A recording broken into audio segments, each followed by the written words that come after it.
Have you got everything? Yes, that's all Lucas asked for. Is Mummy going to get better with this? She will be alright, Hugo.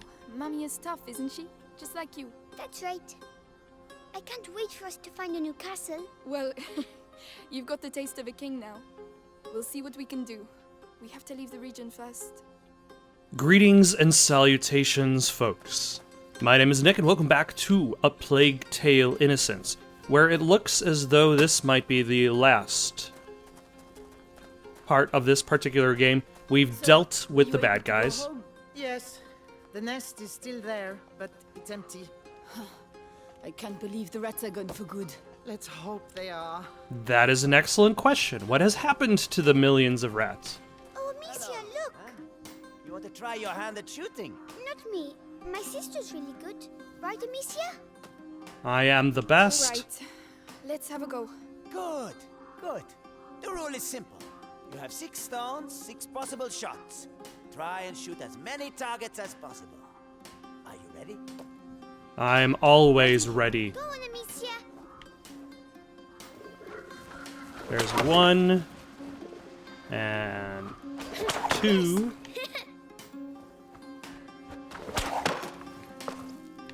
Interesting callback to the beginning of the game.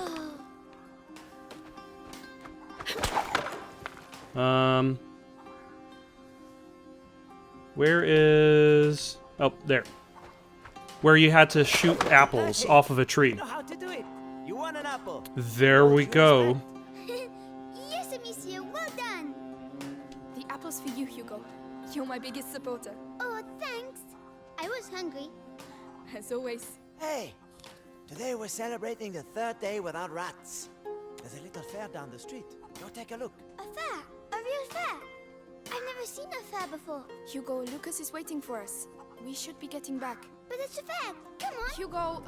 It's unfair if Lucas has to wait. But yeah, interesting callback to the beginning of the game where, like, the game was training you how to use the sling. Oh no. No, boy, you just can't come in. But why? Because you can't. That's why. Hey, is there a problem? Look, the problem is a kid and his sister are wanted around here by important people. And we just don't want any trouble here, you understand? I can see very well. Hugo, we have to go.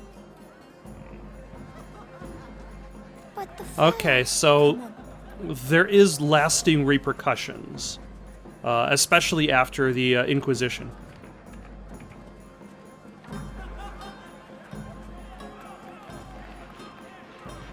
Hey, Hugo.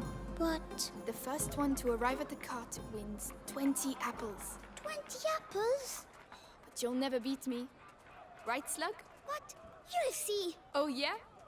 Then on 3. 1, 2... 3. Hey!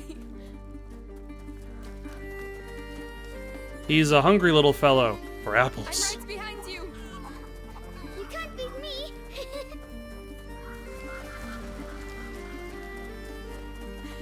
All right. You won. Yes, 20 apples. We made it, Lucas. Do you have everything? The St. John's wort, the hawthorn, all of it. Let's go. Good. Amicia, Yes? why are they looking at me like that? Melly looked at me the same way. Then she left. Because she doesn't like me anymore. Hugo, she had other things to do. Also, you That's seem to not true. control an impossible power involving billions of rats hidden in the earth. And we're not sure where that's going to go. We'll have to find out in the sequel. Of which looks like it's going to benefit from having a larger budget. Like, luckily this game was successful, so the sequel actually has All right. more money to be spent.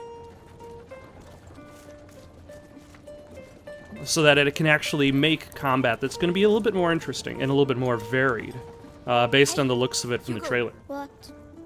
Do you think I'm pretty? You're ugly. Really ugly. Ugly? Me? You look like a big fat fly. A fly? Your own sister? Oh, such a slur requires punishment.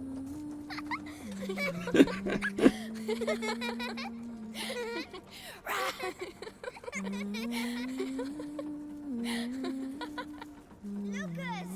Hey! Help! The fly's attacking me!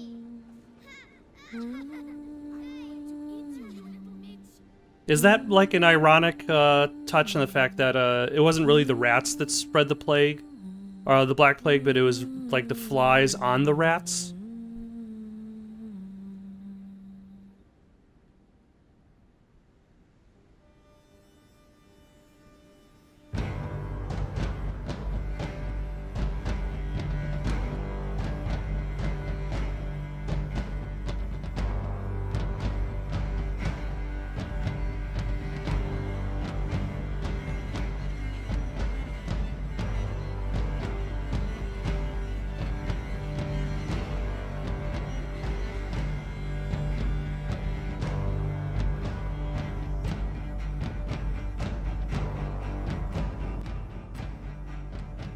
Big kisses.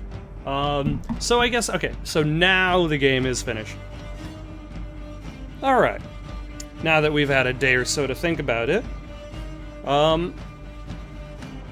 if anything, like, so for one, I would say the game was good. The story was interesting, the characters and the relationships to each other were interesting. It starts off as a relatively gameplay-wise, it's a relatively basic stealth game.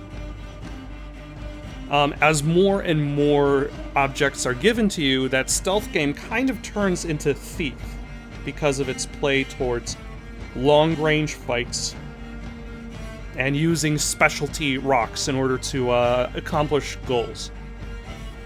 Especially when you get the ability to light and douse fires. Like, that just kind of makes me think more of the Thief series rather than any other stealth game. Like, it starts off as a relatively basic version of Last of Us, but then it kind of changes over time to become Thief. And because of that, you also don't have a very good melee. You don't even have any sort of melee thing. You just kind of have the ability to dodge and, once again, throw rocks at a distance. I haven't actually played any of the original Thief games. My only knowledge of Thief is actually from the PS4 reboot of the series. And in that game, you also had a very terrible... You had a melee attack, but it was awful. So, like, it kind of finds that similar vibe. Because of that, there are sequences where there are action sequences where you're actually supposed to be fighting bad guys, which become a little bit more frustrating because you're dealing with the same tools that are traditionally are going to be used more for long range sneaking rather than close range fighting. Like the cart sequence was especially frustrating for me because it required hitting these guards in the face perfectly while they were running at you. And that's one of the things that kind of made the game a little towards the janky side, is because it's there you can see where more money and more time and animation and AI pathing might have benefited the game. Because like the AI kind of like swerves for no particular reason of its own. Maybe there should have been a stronger lock when you're fighting against bad guys who are shifting in elevation, because that would frequently remove the lock that I had. And you can also kind of see a little bit of cheating in the system when a character shifts in elevation. The rock actually kind of like shifts in its movement in order to compensate. And I didn't want to talk about it the entire game, but you could also kind of see it in the rats as well. Like, the entire idea of getting a swarm of rats actively moving, I would imagine, is a difficult feat. And to make it look good, I'm not even going to say realistic, to make it look good would probably be very tricky. And and like the rats in their swarms always look great in a distance. It's only when you start to go up close to them and you start to use the light to kind of push them away that it starts to get a little bit on the silly side. Like when they're just kind of swarming over each other, when they're erupting out of the ground, they look fantastic. And that's the tricky part for any game, is when disparate elements of gameplay start to interact with each other. Like, how well do those points interact with each other? And I would, like, that's the one thing I didn't want to really mention about, like, harp on about it while playing the game, is because I feel as though, like, this kind of looks like a mid-budget game. Something that they were talking about in Play, Watch, Listen that doesn't necessarily exist anymore. The idea that there is a mid-budget game. There's either like a low-budget game or a big one. You're either spending $1 million or $100 million. And this feels to me like that mid-budget, where they only have so much money to spend on the development of the game that they're not necessarily able to refine everything. And I think the developers did a very good job of focusing on what they wanted to accomplish with what they had. They created a pretty big game in scope, while kind of also focusing on the characters themselves. I think one of the dangers that they could have gotten into is like the shift towards the supernatural elements of it. The blood that runs through the carrier's veins, the rat-on-rat battles. It does shift the tone. It's kind of like in the book The Stand by Stephen King. Like, The Stand begins as this end-of-the-world virus that kills everybody story, and it feels a little bit more grounded in science. And then about halfway through, it shifts towards the spirituality, and the spirituality of it takes over everything from that point. Whereas, like with this game, like it starts off with this more grounded story. There's a war, there's an inquisition, there's a sick child, there's a plague. And then the rats start to get involved, and then there's the connection to the rats. And it does get dangerously close to the supernatural aspect of it taking over for the story, but it does kind of take over for some of the relationships. But it doesn't take over entirely. There is still very specific grounded character relationships that are going on. Amicia and Hugo want to reunite with their mother. Vitalis has her. We need to get to them to save the day. Roderick sacrifices himself and is killed by arrows. Like, he's not killed by any giant supernatural means. But at the same time, at the end, Hugo and his relationships are going to be defined by his supernatural ability. When Melee looks at him, like, is she going to be looking at him as a character, or is she going to be looking at him as a potential villain?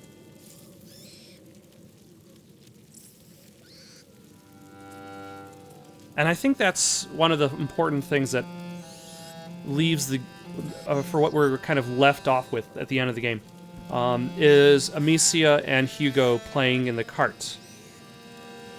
Is that Hugo is still a child.